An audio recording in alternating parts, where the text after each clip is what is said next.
त्या पोरांना करू दे.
उमापति महादेव की भगवान परमात्माचा मंगलमय विवाह म्हणजे शिव पार्वती विवाह या विषयाकडे ओढत असताना आपण बघितलं सती मातेनं स्वतःच्या शरीरात अग्नी प्रज्वलित केल्यानंतर तीच सती माता पुढच्या जन्मात हिमालय आणि मैनावती यांच्या गोदमध्ये पार्वती म्हणून जन्माला आली। भगवान परमात्मा पती रूपात मिळायला पाहिजे याच्याकरता पार्वती मातेला नारद ऋषींनी लहानपणापासून मार्गदर्शन केलं आणि त्या स्थितीमध्ये सांगितलं की पार्वतीला तप करत असताना पार्वती माता परिवारात राहत असताना भगवंताचा जप करायची, वनामध्ये वल्कले परिधान करून जात असायची, ओम नमः शिवाय मंत्राचा जप करत असायची। पार्वती मातेनं किती तप केलं, किती जप केला आणि कशा पद्धतीनं नामस्मरण केलं असं लिहिलेलं आहे। 1000 वर्ष पार्वती मातेनं कंदमूल सेवन करून तप केले। किती? 1000 वर्ष कंदमूल सेवन करून तप केलं। 1000 वर्ष वृक्षाचे पानं खाऊन तप केलं. भगवान परमात्मा प्रतिरूपात मिळायला पाहिजे याच्या करता 1000 वर्ष पाणी पिऊन तप केलं. भगवान परमात्मा प्रतिरूपात मिळायला पाहिजे याच्या करता 1000 वर्ष फक्त श्वास घेऊन भगवान परमात्माला प्राप्त करण्याकरता तप केलं. भगवान परमात्मा प्रतिरूपात मिळायला पाहिजे याच्याकरता पार्वती माता नामस्मरण करत राहिली, जप करत राहिली. काही लोक म्हणतील महाराज 1000 4-5 हजार वर्ष पार्वती मातेचे तपातच निघून गेले. मग पार्वती मातेचं लग्न कोणत्या वयात झालं असेल? बरोबर आहे की नाही? 4-5 हजार वर्ष जर कपात निघून गेले तर पार्वती मातेचं लग्न कोणत्या वयात झालं असेल? तर बघा त्या काळामध्ये वय मर्यादा कशा पद्धतीची होती. पहिलं जे युग होतं ना, किती युग आहेत ऐकणार का तुम्ही? युग किती आहेत? 4 युग आहेत. सत्ययुग म्हणजे कृतयुग, सत्ययुग, त्रेतायुग, द्वापारयुग आणि हे कोणतं युग चाललंय? कलियुग. सत्ययुगामध्ये माणसाचं 1,00,000 आयुष्य होतं. किती जीवन जगत होता मनुष्य? 1,00,000 मनुष्य जीवन जगत होता सत्ययुगामध्ये. लक्ष द्या सर्वांनी. सत्ययुग संपलं, त्रेतायुगाला सुरुवात झाली. भगवंतांना आयुष्यातला 1 शून्य कमी करून टाकला.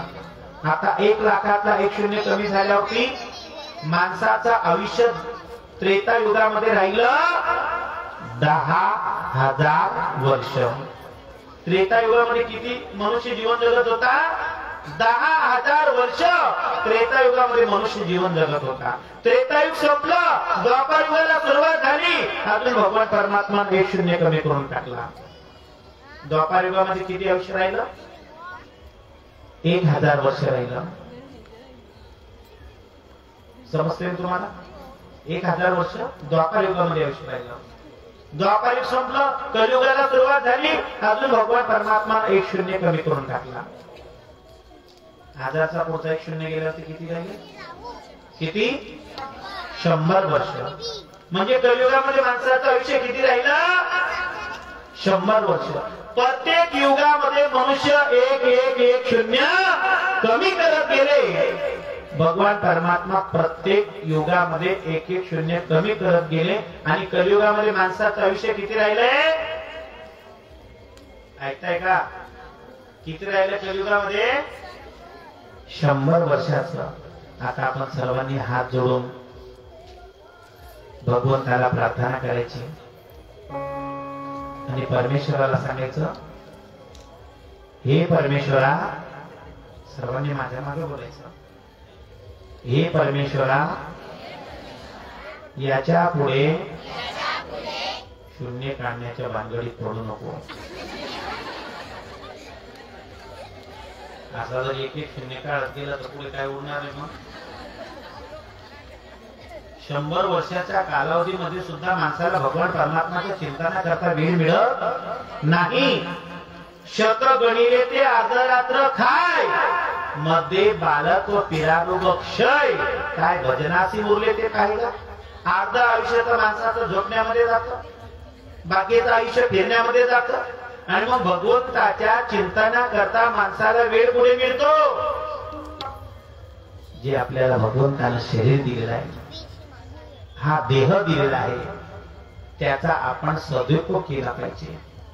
जन्माला आल्यानंतर जर आपण या जीवनाची सार्थकता नाही केली, भगवंताचं भजन नाही केलं, नामस्मरण नाही केलं, तर आपला जीवन जगून उपयोग होऊ शकत नाही. भगवान परमात्माने हे शरीर दिलं भगवंताच्या चिंतनाकरता, नामस्मरणाकरता. आणि त्या स्थितीमध्ये काही माणसं आपलं आयुष्य व्यसनामध्ये समर्पित करतात. आमचे संत सांगतात, क्या किया तूने जीवन गमा दिया, क्या किया, क्या किया, क्या किया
महादेव की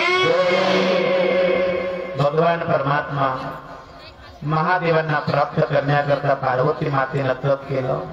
भगवान परमात्मा प्रगट होऊन पार्वती मातेला सांगतात, देवी यांना सांगितलं तुमचा जावई कशा पद्धतीने आहे, काळावरती सुद्धा ज्यानं विजय मिळवलेला आहे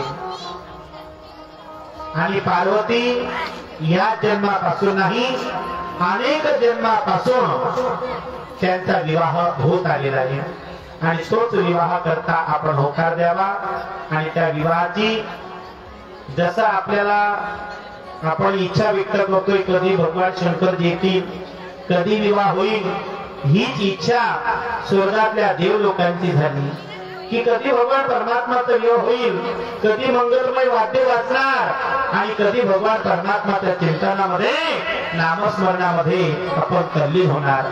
इथं जागा थोडीशी मोकळी करायची, महादेवांना येण्याकरता जागा मोकळी करायची।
महादेव की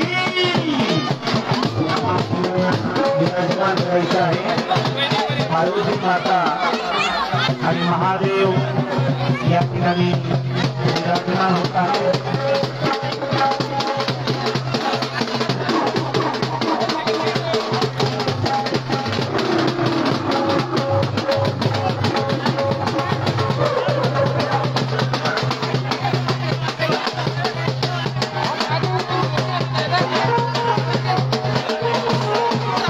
या ठिकाणी जे नंदकेश्वर प्राप्त झालेले आहे ते प्रत्यक्ष उमापती महादेव यांच्या कृपाशीर्वादानं जे नंदकेश्वर या ठिकाणी आपल्याला दिसत आहेत आले होते त्यांचा पाय म्हणजे एक पाय गिरला होता ते बसलेले होते परंतु आमचे विठोबा महाराज यांनी महादेवांना साकडं घातलं। नर्मदेश्वर महादेवाला सांगितलं की प्रभूजी जर आमच्या भगवान परमात्माच्या कृपेनं या ठिकाणी नंदकेश्वरांचा पाय व्यवस्थित झाला तर तुझी सेवा आम्ही अहोरात्र या ठिकाणी प्राप्त करणार। आणि भगवान परमात्माच्या कृपेनं त्यांनी महादेवांना जल वाहत राहिले आणि त्या नंदीचा पाय आपोआप प्राप्त होऊन गेला आणि ते नंदकेश्वर चालायला लागले। त्या तुमच्या डोळ्यासमोर आहे त्या नर्मदेश्वर महादेवांकरता एक आभार म्हणून सर्वांनी जोरदार टाळ्या वाजवायच्या आहे। या ठिकाणी नवदीचे मामा गजानन महाजन राजेंद्र हिलाल माळी यांनी लवकरात लवकर स्टेजवरती यायचंय। नवरीच्या आईनं तुळशीला पाणी टाकण्याकरता स्टेज जवळ यायचंय।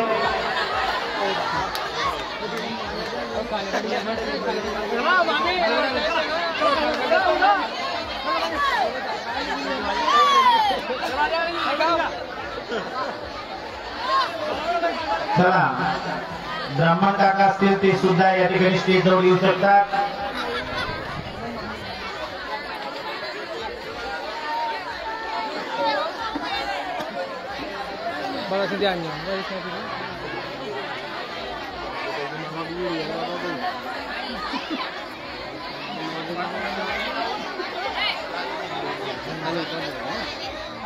मामा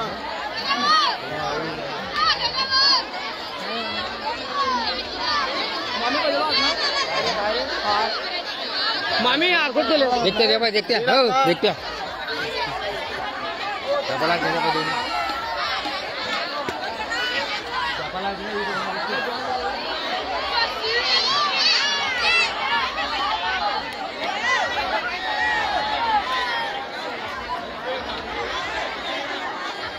गेले बाबा यांदू में दो बाबा दे में तो आणि टाय बरा बरा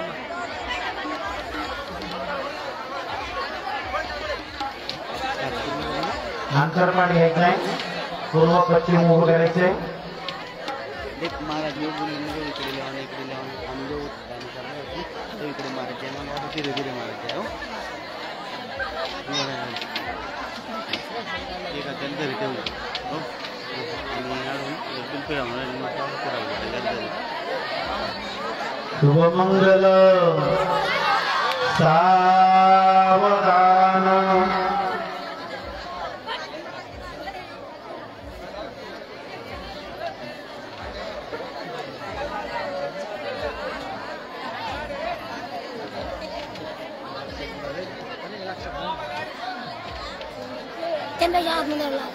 स्वस्ति श्री गणनायकं गजमुखं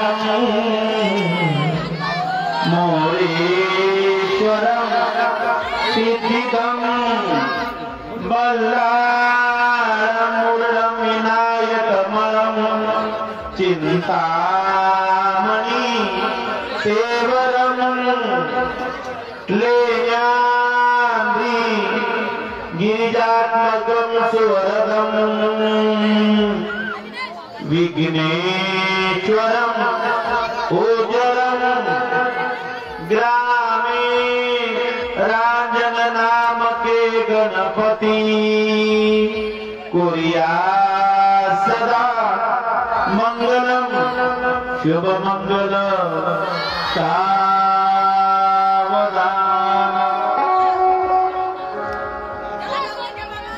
शुभ मंगल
यमुना गोदावरी नर्मदा कावेरी शरयू महेंद्र तनया शर्माणवती वेदिका क्षिप्रा वेत्रवती महासुर नदी ख्याता गंडकी पूर्णा पूर्ण जलै समुद्र सरिता कुर्या सदा मंगलम शुभ मंगल सावधान आणि लग्न गडी समीप नवरा गियोनिया वगरा गुयो मधुपर्क पूजन करा अंतर पटाके धरा दृष्टा दृष्ट वधुवरा न करिता दोघी करावी उभी वाजंत्री बहुगल बलान करणे कुर्या सदा मंगलम शुभ मंगल सावधान अंतरपाठ टाकण्याची पूजा करायची कस्तुरी तिलकम ललाट पटले वक्षस्थले तशुभम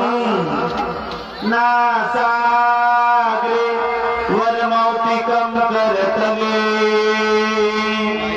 वेणो करे कंकणं सर्वांगे हरिचन्दनं सुललितं कंठे च मुक्तावली गोपश्री परिवेष्टितो विजयते गोपाल चूड़ामुनि शुभ मंगल सावधान तदेव लग्नं सुदिनं तदेव ताराबलं चन्द्रबलं तदेव विद्याबलं दैवबलं तदेव लक्ष्मीपते मनसा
बोले प्रभु रामचंद्र भगवान की, उमापति महादेव की, नर्मदा मैया की।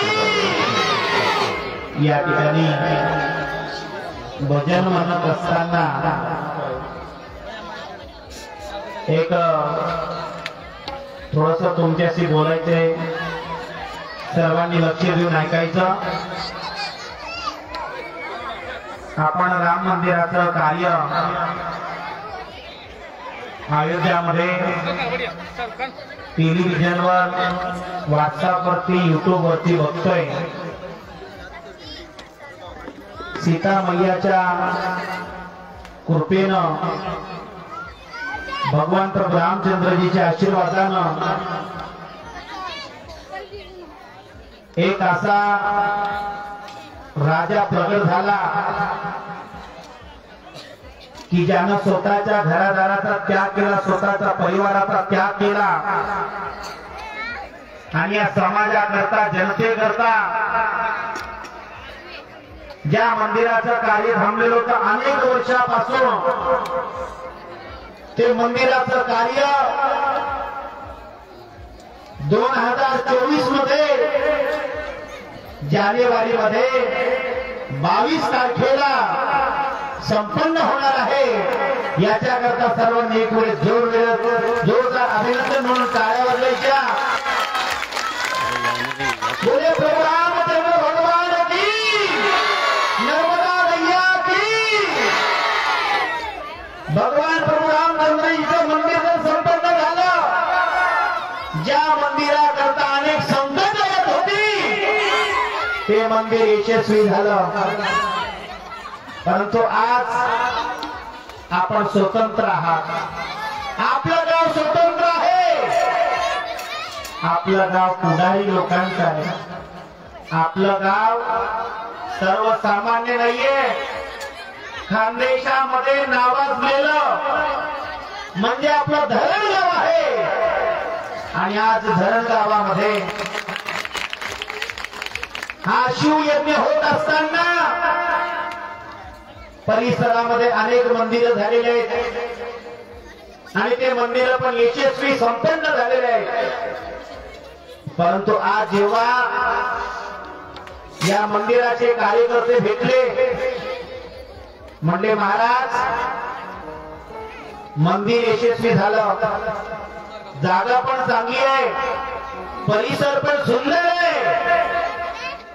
आपलं घर जर थोडस खिडकी तिरपी झाली, घरातलं प्लास्टर जर खराब झालं, पै पाहुणे काय म्हणतील, अतिथी काय म्हणतील, याची भीती आपल्याला वाटते आणि आपल्या घरातलं थोडंसंही काम आपण अपूर्ण राहू देत नाही। परंतु आज दुर्भाग्य वाटेल, किती वर्षापासून या ठिकाणी आपल्या गावात मंदिर उभं राहिलेलं आहे।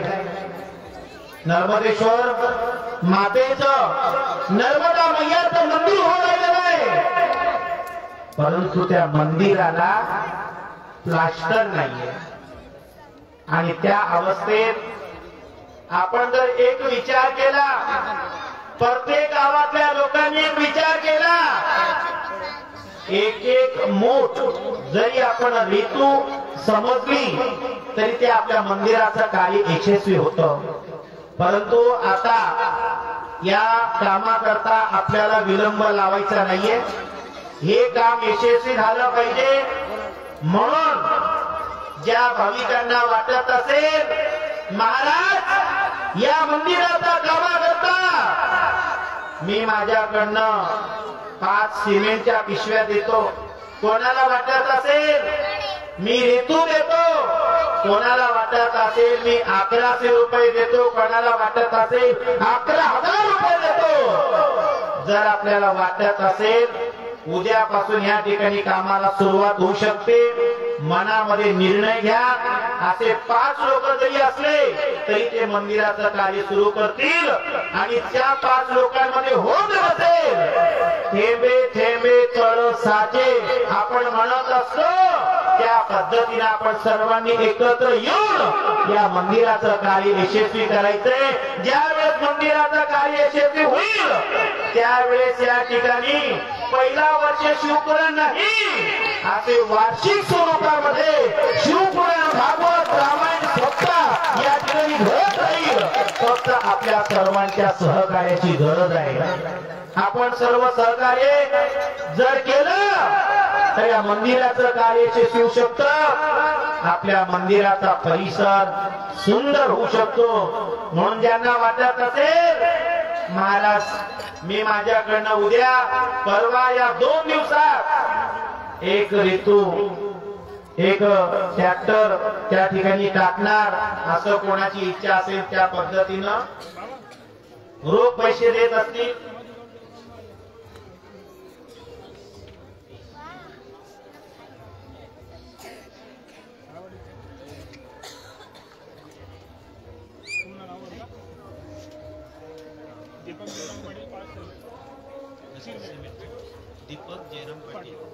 दीपक जयराम पाटील यांच्याकडनं 5 सिमेंटच्या थैल्या या ठिकाणी मंदिराकरता प्राप्त होणाऱ्या सर्वांनी जोरदार टाळ्या वाजवायचे.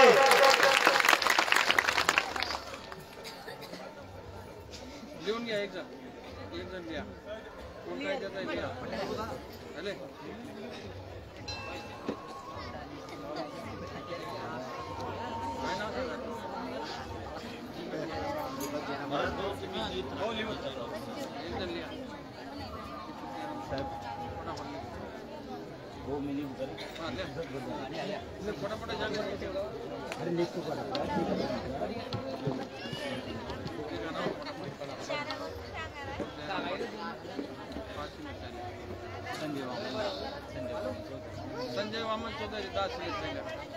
संजय वामन चौधरी यांच्याकडनं 10 सिमेंटच्या थैल्या या ठिकाणी देवाच्या मंदिराकरता प्राप्त होणार. सर्वांनी जोरदार टाळ्या वाजवायचे.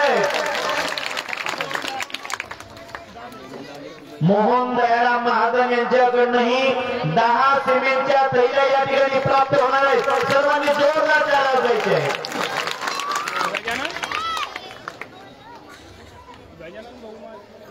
गजानन भाऊ महाजन यांच्याकडे 500 रुपये या ठिकाणी प्राप्त जाहीर झालेले. सर्वांनी जोरदार टाळ्या वाजवायचे.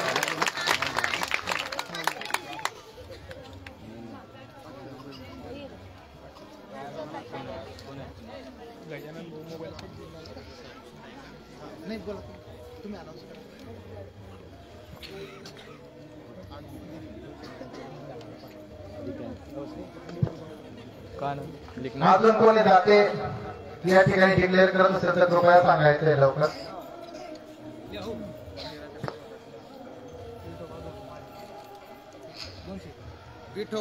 विठोबा धोंडो महाजन यांच्याकडून 201 रुपये या ठिकाणी प्राप्त झालेले. धन्यवाद धन्यवाद धन्यवाद.